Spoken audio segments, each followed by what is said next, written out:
Welcome back. Today, another pivotal moment in our lives, Paco. MEM 2.0 just has launched. Well, we thought it's dead. We thought MEM died. And for those who don't know what MEM is, it's a note-taking / PKM app that Paco and I both used in 2022. We've been both excited about the potential behind AI note-taking. And that's actually what brought us together as business partners. It was literally MEM. As I reached out on Twitter, well, back then it was Twitter, asking, what do you use to organize your notes? Tags or folders? And Paco replied on X, neither. And that was the moment where I said, what the heck? And we had a call and we discussed and we both thought the same, that, well, now is the moment where AI will take over the organization of our notes. And it was all looking good. And then ChatGPT came around and showed that they can do better. And MEM just made a few bad decisions, let's put it this way, and we moved on to Tana. Both of us, we moved on to Tana as our note-taking application, and then Heptabase appeared, and those following the paperless movement, we don't need to repeat it. So we are using both Heptabase and Tana. No looking back there. We published, well, Paco published an article, I published a video talking about how MEM died and why, and there was no hope, to be honest. And now look at this, a rebranding. Just bad remindings of what happened to Evernote when they announced, well, now is the time where we will rise as the overall note-taking app. And then they revealed the slight change in their elephant logo and a bit of the colors. And that was it. How disappointing. MEM, a lot of changes to the branding. But, and there we go, also a lot of changes to the application actually, right, Paco? Yeah, right. And I was thinking about those early days of this tool. I remember it resonated with me when they started being financed. And I remember I started betting on those guys because it was at that moment they were pioneers. They were the only ones betting on AI. Plus, I also remember, well, this is another story, okay? But my mind was another one that was betting on this when nobody was talking about AI at that moment. We have to think that we are talking about 4 years ago when all the crypto hype and blockchain, it was the hype at that moment. And I remember because when Tona he made me an interview, okay? And afterwards, we decided to start working together, and we made an interview to Dennis Xu, that at that moment was a co-founder of MEM. And I perfectly remember his sentence and statement that it was quite bold. And he said, 2 years from now, everything will be around AI.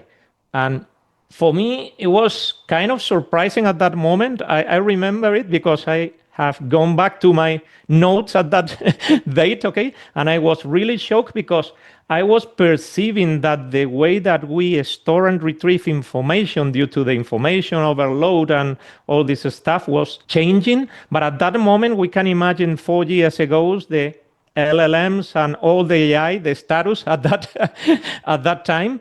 And these guys, I think that were pioneers, and I think that that's why they suffered. I don't know if Dennis is still there. I don't think so. I think that he left the company, but I'm not sure, so I cannot say anything about that. But the thing is that they starting little by little, I don't know why, killing features. Okay, they started with the inbox. They started, changing everything because this tool had, and I think that it still has, and that's the new approach, okay, taking the best out of the past, okay, and recovering all the new things that should have been done properly. But at that moment, they had semantic search, that it was something that nobody, and by that we mean that you just follow your intuition in a search text box and make a search, and the system doesn't just try only to fit the specific, text change that you have put in the search. I mean, I can talk about finances, and I receive a document that has the literal costs, for instance, or accounting. And that was amazing at that time. It was also amazing that it didn't matter the language. So you could ask for something and it retrieved interesting notes related to that term in any language.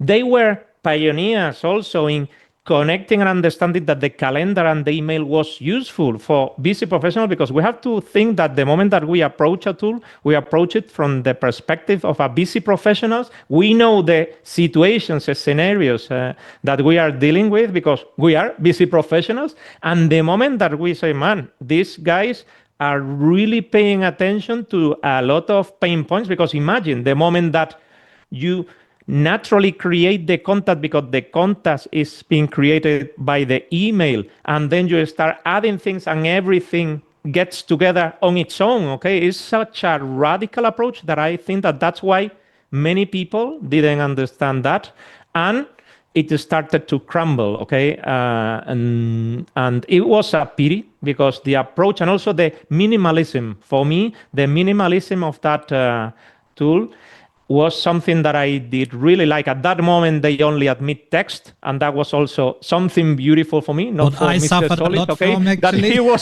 he was always asking for images and videos and all type of content. But for me, as a writer, it was something, because another feature that at that moment, because right now it seems like stupid things, okay, that we take it for granted. But 4 years ago, the moment that you started typing in a note and in a sidebar panel, you were seeing in real time the notes related to that content that you were creating. What the heck, man? That's serendipity at its most. Okay, I'm writing about a guy, and then I start seeing all the information, the meetings, everything on autopilot.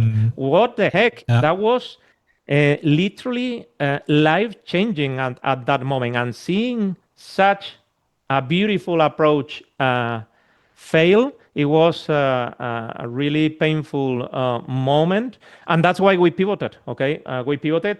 At that time, I remember that I came from Obsidian. So imagine moving from Obsidian to MEM, the change of paradigm, okay, of approach to information, from doing everything to doing nothing, man. And it was something really impressive, and It was I something. admire.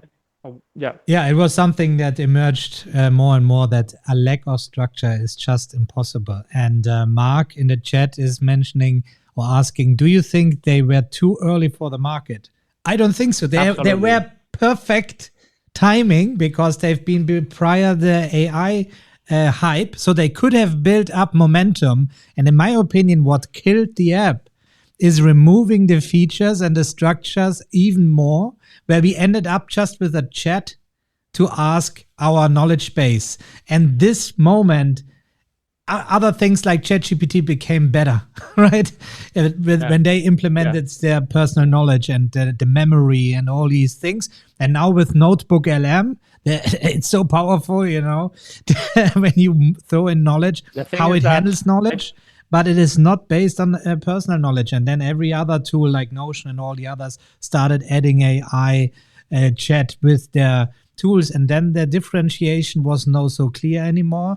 And to me, it was the formatting. As you mentioned, you're the text guy also in Tana, you know, you love text. I always suffer using these tools than not to being able to embed my YouTube videos and things like that and have everything in one place. But that's personal things. The potential was there, and they killed themselves by removing the features that made correct. And that's something we see over and over with other tools too, where they think they need to, well, handle what the user thinks they need, and then they don't serve anybody. That's happened there, and it happens in other tools too. So, well, I think that they went too far talking about removing all the user decisions. Okay, it was the software that took control about everything. I just vomit the information, and then I make a search and retrieve the information. And I think that not having any structure at all, it depends of the type of information, the volume, but for me, they went too far. Okay, they went too far, and I got lost. Okay, but there are many use cases that this type of approach is the right approach. Okay, because for instance, those crazy ideas that I don't care, I just want to have a store to someday or whatever. Any information coming from the outer world that I don't know when it will be useful, throw in there and receiving something that it's meaningful out of serendipity, that's interesting. But the moment that I want to, because that's the thing, that many people started again to overcomplicate the use case, and then it's impossible. Lack of a structure. Yeah. Drives to a chaotic situation, and it's impossible to handle. And also that you are delegating all the control. This is like these calendar AI tools, okay, for busy professionals, that they organize your calendar. This is exactly the same, but talking about information. So imagine, because it's pretty easy to see when AI delivers something that it's stupid, but you don't know in a huge volume of information when you are missing something important or crucial, or a connection that you want to do on purpose. That was impossible. They created the tagging system that, by the way, I think that was another thing, okay? It was full of glitches. You couldn't trust on the tool. I remember creating a tag, and then I make a search by the tag, and things don't appear.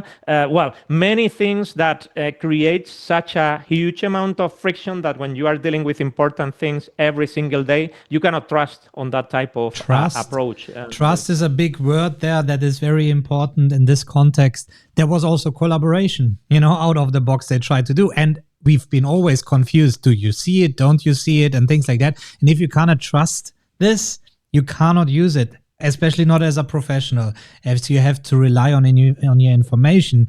And as we keep saying over and over again, you mentioned the AI for the calendar and all these things.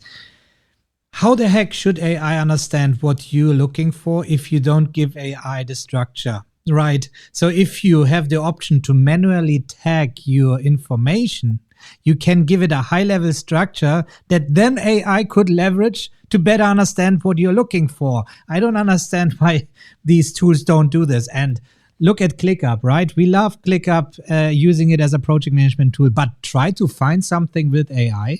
It's impossible. And then you can, there's AI all over the place. They force it into your face. You have to use AI, and it does it. And we keep laughing. If an employee clicks on any of these buttons, it messes up your whole project management system. I mean, from a business perspective, how crazy is this when you suddenly create lists and custom fields and new workflows and all this nonsense? AI makes total sense if you give it a specific use case. So Notebook LM is so successful because, or so powerful in our context, when we focus on specific tasks or knowledge areas. So we, in Notebook 11, for example, we put in our ICOR journey book. The whole book is in there. Then all our podcasts are in there. Then also all the YouTube videos that are cornerstone videos. So again, it's already distilled content, not random noise, that we put into the Notebook LM. And then it makes sense to ask a question to find information out there. They do a good job in revealing this, and with the podcast things and all these gimmicks, just showing off that this works. But things like personal knowledge management in MEM, where just imagining my crazy life when it comes to interests, it's all over the place. And then you don't know what is outdated, what is, was actual. So what about all the things that you're no longer interested in? And where is the moment where AI gets confused, where you say, man, I was interested in dogs 2 months ago, but now I love cats? Okay, where was the changing moment? And all these things, it's impossible to figure out if there's not some way of understanding of the evolution of your information. And that's why we keep saying, when we migrate to new tools, we rather leave it behind, because it gives you a fresh start. And I, in fact, deleted everything in MEM. I just realized all the notes that I left behind this way, and now I deleted. Why? Because I want to make a comprehensive review of this, and therefore I want to feed it with new information. And what I still like, and I loved it back then, was the integration with other tools. I was able to send anything into MEM and then hoping that it will come up, and it made always a good job to find the information that I was looking for. So this video, this episode is not about going into the performance of MEM or how good it works in comparison, as we cannot say it yet. but we are testing it, obviously. As I think Paco has his perfect shallow thinking system already with Tana, but I think something where I can throw things in to find easily, random things, that could be useful. Although I'm not sure, because and that's something I said from out of the box, the beginning when we used MEM. I don't like it when I don't have control over my information anymore. Not in a sense that they control and own my data, but in a sense of I don't know how it's interpreted. How does it understand the context of my information? So when I look for something specific, I cannot find it. And that's where there's still the limitation in AI in so many ways. No matter if you do coding with AI or if we do script writing or things like that, it's still generic and hallucinates and all these things. That having a fundamental structure, a great foundation, gives you the security that what you get out of it makes sense or is useful. And we try to implement AI in our My ICOR application too for our members, so they can make sense out of their productivity system, and also in the backend in our own paperless movement business tools, right? But it's really hard to get it into a way that it is really useful. And getting back to ClickUp, this is a best use case, and I cannot talk for Notion, but I'd expect it similar, that you cannot just throw things at AI and hope for the best, and especially not working in a team. So looking at PKM, it might make sense, but in a team context and business context, I'm really skeptical that AI is really useful nowadays. Well, and the MIT scientific paper shows proof that most businesses suffer from implementing AI, and it is a lot of hype. And the reason is because there was no structure in the first place. That's what we do with ICOR. We make the foundation, the tool agnostic understanding of your business and productivity and at work. And then you can build tools on top of it and your tool stack on top of it. And then it works. And then we prefer specialized tools that really are good in the things that we needed to be good at. Yeah, I think that the lack of a structure, for instance, for me, talking about my inner world, I mean all the content that I create, okay? Not just the one that I publish in articles, a book, or whatever, but the one I manage for myself, I need a structure, okay? Yeah. In my inner world, it's impossible to be chaotic because I lose perspective of the overall picture, okay? Of right. How, because our brains are not chaotic. They have, depending on the person, okay, but they have a structure, okay? Even the most creative people have a structure and they understand, certain topics, and they are a store, let's call it a bucket, okay, in your brain, and you need a way to represent that. The moment that you start just randomly throwing things into a software and then retrieving it randomly too, you lose the overall perspective, but also the thinking process behind, okay? The moment that it's AI and the individual, okay, that made the decision instead of yourself, you are lost, okay? You are lost because you need to go through the process to really understand the things. And if you cut off the process, it's impossible to grow, to create a structure, to level things up, to create leverage, to compound. Everything is at the same level and with a structure that you don't understand. So for that, it doesn't work. Yeah. And talking about the outer world, that it will be the other use case. Right now, I think that there are better tools, okay, than that one that allows you to create a minimum structure, but also betting on AI. Some of them, for instance, I insist in my mind that they were also pioneers talking about AI, auto tagging, and all that stuff for content that in my case are little pieces of content, okay? It's a tool for inspiration, okay, to receive insights, to all those things. Right now, they are moving quite fast, okay, talking about the new things and new features that they are delivering. They are, creating some interest about semantic search. We will see, because in the coming weeks, it seems that there are going to be big new features. I don't know. For me, it's just a way of having a place where I get inspired. Okay, I quickly store the things, mainly images. Okay, images that contains text. By the way, they make searches. Okay, through text on images. That's a feature that a lot of PKM tools don't deliver at all, and it's something that it's really useful in many cases, especially about this thing, because for me, having those canvases full of images, for me, I'm being able to quickly tag and filter for that type of shallow thinking. I think that works pretty well. And talking about long text format, for me, Reader from Readwise is also the other tool I bet on.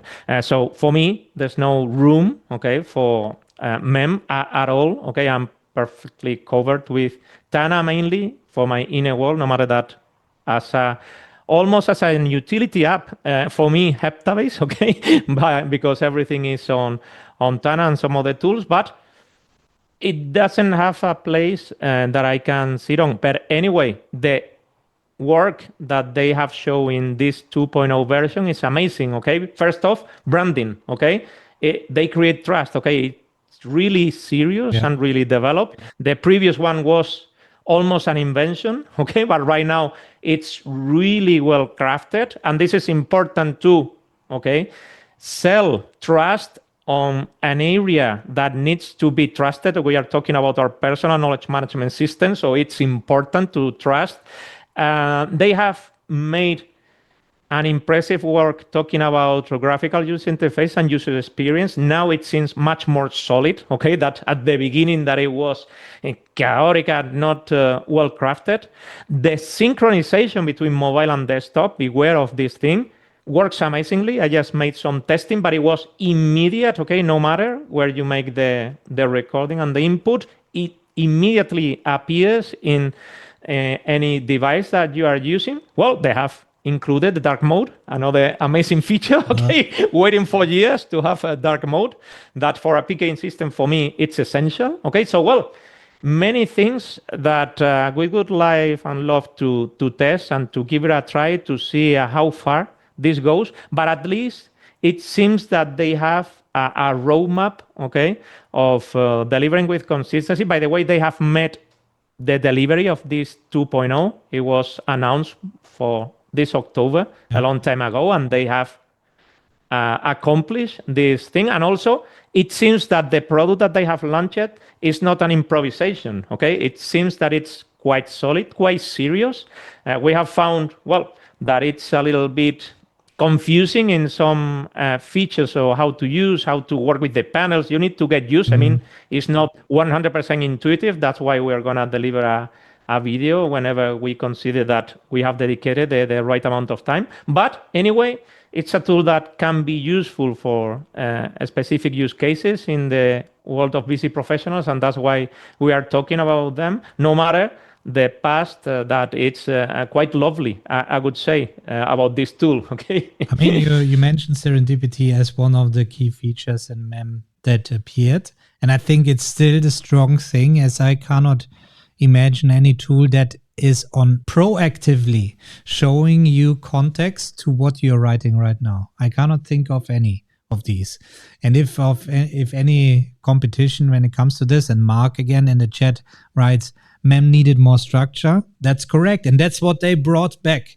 Okay. That's what we have now. We have now a list of notes. Also, again, as you mentioned, it might be confusing. We have collections again. I think there was an inbox too. No, the inbox is not back, right? No, that's I don't think so. But, you know, with the panels, they make still the chat the central part of the application. But I think they made it a smart way now that it's not only a chat box there. You have always the context with the note. That's a good comeback. What I'm curious about is the AI Heptabase and their AI implementation, where they really pushed this year a lot. And this is exactly the opposite, where we now have a whiteboard with structured content. And now we can ask AI about a whiteboard, and the next thing they is working on is creating whiteboards out of your knowledge. this is, let's see if it works, right? Curious if this is really giving you a good starting point. Miro, they have also AI in there, and you throw things in there and it gives you already good diagrams, flow charts and things like that. But also Heptabase is unlocking their full knowledge base understanding for AI. And that's where I'm really interested in to see what's coming there. But again, as you mentioned, Paco, the differentiation between inner and outer world is very important. I won't just suddenly switch to throw everything into Heptabase just because AI is now aware.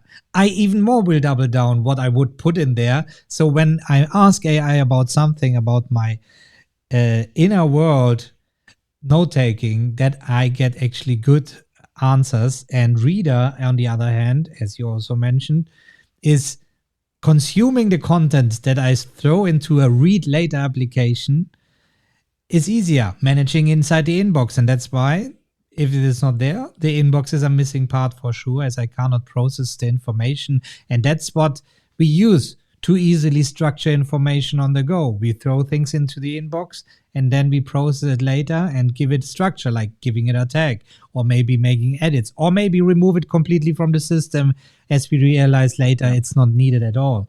But I agree, the effort they put into this and the point landing that they made with the launch of MEM 2.8, with the version 2 of MEM, right? That is really impressive, and that makes it worth looking into and giving it another go to see what it can give us, right? For people who don't care about structure and are overwhelmed with all this structure thing, I think it's a good starting point where at least you can take notes. You have an advantage, like back in the day when you had paper notebook, taking notes, and then the iPad came out and you suddenly were able to search your handwriting. I think that was a pivotal moment for many to switch to the digital world. If you now want to get into the PKM world, personal knowledge management world, this might be the entrance drug, right? To get into this and it's area. Also important to be able to have your main note-taking app and PKM tool that is able to use AI, but only with the information that you have provided, okay, without going to the outer world, because we have tried many experiments, and although some tools promise that it's just about your content, it's not true, okay? It's not true. And having a way of completely isolating your content, okay, and use AI to work towards that content on I'm not talking about notebook element, but a tool that it's your tool, your day-to-day tool, okay, not something that you have done for a specific project or whatever. I think that that's something that MEM always bet on, okay? I have done some testing with the old content that I had there stored. By the way, they didn't lose anything in this transition, okay? So which is amazing in itself, those one who are scared about losing their information, well, 4 years there, and I was surprised about the notes that emerged, because it's incredible how many stupid things one can write down and jot down during his life, okay? But the thing is that I perceived that the moment that I was using AI on MEM, it was completely reduced and isolated to my content, okay, to the content that I deliver without being influenced at all by the standard information that AI can have. And I think that that feature will be amazing because it allows you, for instance, to create searches process about a specific person that has a standard name, for instance, and you just receive the information. Talking about your interpretation of a specific topic, you don't get influenced by the outer world. And I think that that split, because it's something that we insist, the inner world and the outer world work differently. And the moment that we can perfectly isolate both worlds based on the features of the tools that you are using, I think that that's a step forward towards taking the best out of each of these different worlds that deserve different workflows and a different treatment of the information. So quite exciting. And let's see what happens. Here is what I predict. No, I would hope for. Okay, here's the place in this crazy world with hundreds of tools, and I made a video about this, how the note-taking app and PKM tool environment exploded in these past 4 years too, right? In addition, there was not so much besides MEM and the other tools that we had back then. But within 4 years, we have so many things and everybody wants to be the best. But I think there is a niche where MEM could survive if they become the notebook LM for PKM and with collaboration features. Because see, that's how I would like to approach MEM. That's why I deleted all the notes, and let's hope it also deleted memory from it. So I can really start on a blank canvas, and now I will just feed in our knowledge around ICOR. I will just talk about ICOR, productivity, anything that I find related to busy professionals, comments that we get, feedback that we get from the members. I will throw everything in there. That goes way beyond what you can do in Notebook LM. Mm-hmm. And then I take my own insights, and then we can actually collaborate in there. And that would be something that we are looking for, right? Even building ourselves. And maybe this is the solution to come up with better content ideas, new approaches, perspectives that we haven't seen, insights. That's what AI is here for, to give us something that we didn't think about from this perspectives. I mean, that's how I'm approaching any AI, right? I'm not expecting it gives me the solution, but gives me a new perspective that I didn't think about, and then I keep going myself. And that's where I'm really curious. That's what I will do. And I think that could be a comparison video then between Notebook LM and MEM. Let's see. We will see. But be sure on the main YouTube channel, you will find a video from me talking about MEM in the coming months, because we want to test it so thoroughly, and it will be this perspective. Yeah, the thing is that it's so huge, that the world of personal knowledge management versus business knowledge management, that you start, playing with specific tools. I can think about the one that we use in one of my companies, for instance, talking about BKM, that it's a slide that has been specifically designed to manage business knowledge management, that they have been for, I don't know for how long, working with AI, so that you can throw information and employees can make natural searches, that they retrieve the reply based on SOPs, but you can also create a structure, but you can also give permissions to different documents. People can edit. You got a log of all the. I mean, it's huge. I laugh a little bit when people start asking for, and what about things for the team? But what the heck, man? Just the personal area is complicated enough to deliver something that is really amazingly. How the heck are you gonna move to the world of team collaboration and BKM and all that when there are? And by the way, we got the big ones playing there too. Okay, we got the Google, we got all those Notion, big players, ChatGPT, really... OpenAI, Perplexity. They're all, playing that game too. So how the heck are you gonna start, betting? I think that it's much better to being fully focused on something and craft it really well to the limit. And that's, for example, the path that my mind has been following.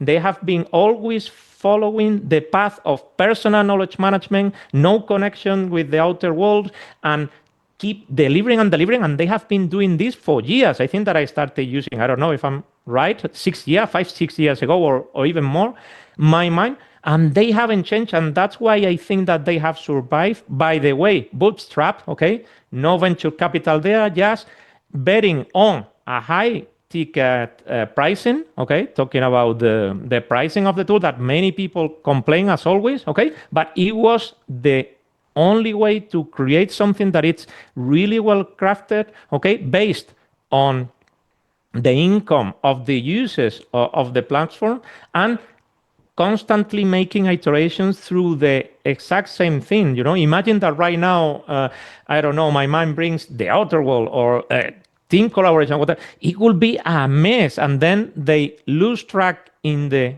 initial purpose. And I think that the more each tool focuses on the things that matter, like for instance, Reader is fully focused on the outer world, no matter that I can tag and I can add comments on my own, but a specific comment just to better make a search in the future. But I think that and by the way, those are the tools that we keep using, when we try to replace tools that are, for instance, talking about ClickUp, talking about project management, and when they move forward, talking about team communication, in introducing the chat feature, that's their world, and the moment that they try to move to personal knowledge management, to whatever, we see how they get lost. The users get infuriated, okay, and they are missing opportunity of improving specific things for the main purpose and main goal of the tool. So I think that we will see what happens. Anyway, good news coming from the PKM world, because the more options we have, the better we can choose the one that perfectly fit our needs. And that's the beautiful thing about ICOR, that you got your workflows, and the moment that you find a tool that perfectly fits that type of workflow, well, it runs smoothly, and that's really important. So congratulations for the work, and let's see what happens. Exactly, Paco. And if you want to stay updated, join us next week in the next episode. Until then, have a good week. Bye-bye. Take care, guys. Thank you.